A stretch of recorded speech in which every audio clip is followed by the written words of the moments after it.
दोस्तों, बंगाल के exit poll आ गए हैं। देश के 10 सबसे बड़े एग्जिट पोलों में से 8 एग्जिट पोल भाजपा की सरकार दिखा रहे हैं। बंगाल में भगवा सुनामी दिखा रहे हैं, बता रहे हैं कि बंगाल में हिंदू वोटर एक हो गया है और बंगाल में योगी आदित्यनाथ का जादू चल गया है।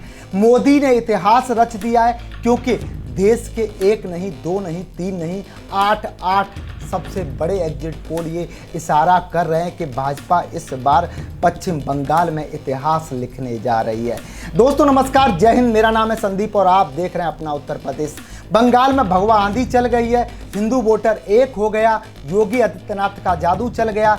ये खबर सुनकर, ये एग्जिट पोल देखकर ममता बनर्जी सन्नाटे में चली। एग्जिट पोलों के नतीजे देखकर ममता बनर्जी का रोना धोना शुरू हो गया है। बंगाल में टीएमसी के कार्यकर्ताओं को, उनके माफियों को, लुंगी गैंग को, वहां के रोहिंग्या मुसलमानों को जैसे ये खबर लगी कि अब सत्ता के सिंहासन पर बीजेपी बंगाल में बैठने वाली है, जैसे ही एग्जिट पोल के नतीजे बंगाल के टीएमसी के गुंडे देखते हैं, ममता बनर्जी के शागिर्द देखते हैं, ममता बनर्जी के चमचों को पता चलता है, बंगाल छोड़कर भागना स्टार्ट कर देते हैं। रोहिंग्या मुसलमान बांग्लादेश में घुसने की कोशिश करता है। दोस्तों, क्या अब 4 मई को हिसाब किताब होने वाला है? क्या 4 मई को भाजपा की सरकार सच में बंगाल में बनने वाली है? क्या ममता बनर्जी इस बार बंगाल की सत्ता से दूर होने वाली है? देखिए खास रिपोर्ट।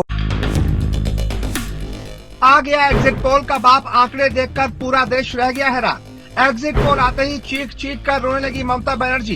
पार्टी में मच गई भगदड़। बंगाल में चली भगवा सुनामी, एक हो गए हिंदू वोटर। योगी की आंधी में उड़ गया ममता बनर्जी का किला। बंगाल छोड़कर भागने लगे टीएमसी के गुंडे। डर के मारे बांग्लादेश में घुसे रोहिंग्या मुसलमान और लुंगी गैंग वाले।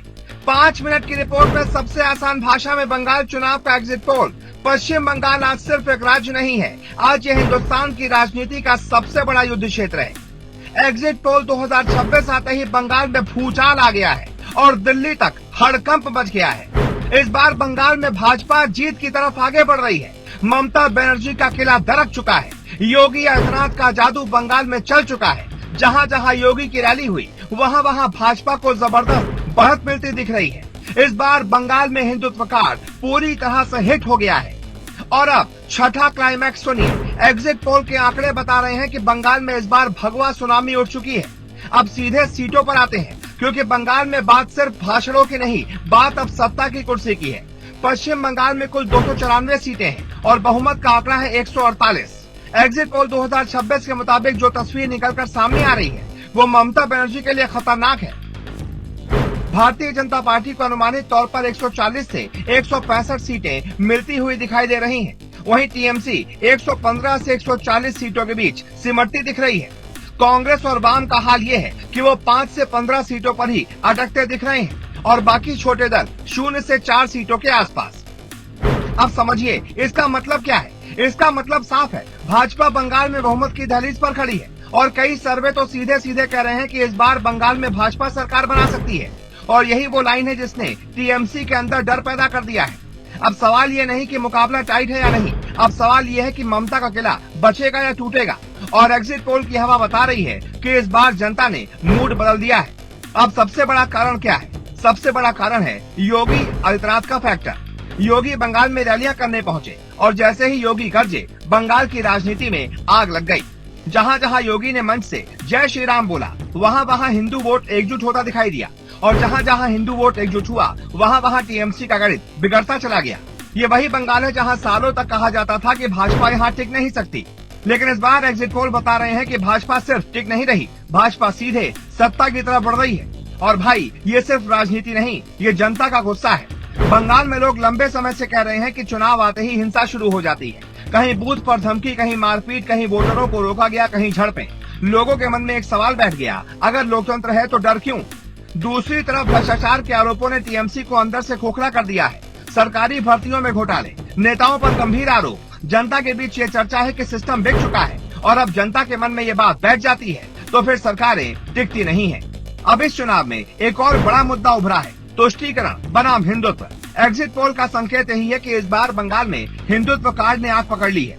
बीजेपी ने इसे मुद्दा बनाया और जनता के एक बड़े हिस्से ने इसे स्वीकार कर लिया। यही वजह है कि एग्जिट पोल में भाजपा की सीटें 140 से 165 के बीच आती दिख रही हैं। अब आप सोचिए, अगर भाजपा 165 के आसपास पहुंच गई तो ये सिर्फ जीत नहीं होगी, ये बंगाल की राजनीति का सबसे बड़ा उलटफेर होगा। ये वो पल होगा जब ममता बनर्जी की सत्ता पहली बार जमीन पर गिरती नजर आएगी। ये वो पल होगा जब बंगाल का नक्शा राजनीतिक तौर पर बदल जाएगा। अब कांग्रेस और वाम की बात करें तो एग्जिट पोल में उनका लगभग सफाया दिख रहा है। 5 से 15 सीटें यानी बंगाल की राजनीति अब 2 ध्रुवों में बच चुकी है, बीजेपी बनाम टीएमसी, और इस बार हवा भाजपा के पक्ष में नजर आ रही है।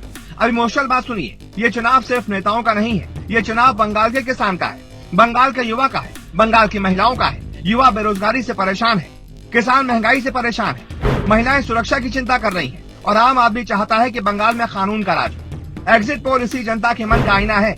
ये सिर्फ नंबर नहीं है, यह जनता का संदेश है और जनता का संदेश साफ दिख रहा है। अब बहुत हो गया, हमें बदलाव चाहिए। और इसी बदलाव की लहर को योगी ने और तेज कर दिया। योगी ने सिर्फ भाषण नहीं दिए, योगी ने बंगाल में एक संदेश छोड़ा कि हिंदू अब जाग चुका है और जब वोटर जागता है तो बड़े बड़े किले दरक जाते हैं। अब सबसे बड़ा सवाल यही है कि क्या एग्जिट पोल सही निकलेगा या फिर बंगाल में कोई और बड़ा खेला होगा, क्योंकि बंगाल का इतिहास रहा है, यहाँ आखिरी वक्त तक खेल बदलता रहता है। लेकिन इस बार एग्जिट पोल के आंकड़े जिस तरह से भाजपा को बहुमत की दहलीज पर पहुंचा रहे हैं, उससे साफ है कि ममता बनर्जी के लिए खतरे की घंटी बज चुकी है। अब अंत में एक बात साफ साफ, एग्जिट पोल अंतिम फैसला नहीं है, अंतिम फैसला मतगणना के दिन होगा। लेकिन एग्जिट पोल ने इतना जरूर बता दिया है कि बंगाल में सत्ता की कुर्सी हिल चुकी है और हवा बदल चुकी है। तो अब आप बताइए, क्या बंगाल में भाजपा की सरकार बनने जा रही है? क्या योगी का जादू सच में बंगाल में चल गया? क्या हिंदुत्व कार्ड ने ममता की राजनीति को पीछे धकेल दिया? कमेंट में अपनी राय जरूर लिखें, वीडियो को शेयर कर दें, चैनल को सब्सक्राइब कर दें। जय हिंद, जय भारत।